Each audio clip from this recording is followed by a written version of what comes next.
Bilboko talde antimilitaristak emokek gaurko ekintzaren bidez salatzen duguna da gaur eta bihar burutzen den NATOren goi bilera nagusia, ezta?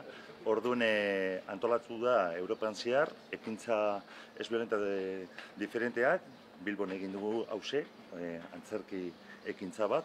Orduan salatzeko zelan OTANek aurten, gaur eta bihar, saiatuko direla babesten PIB-aren 2% arte igoera diruzantza.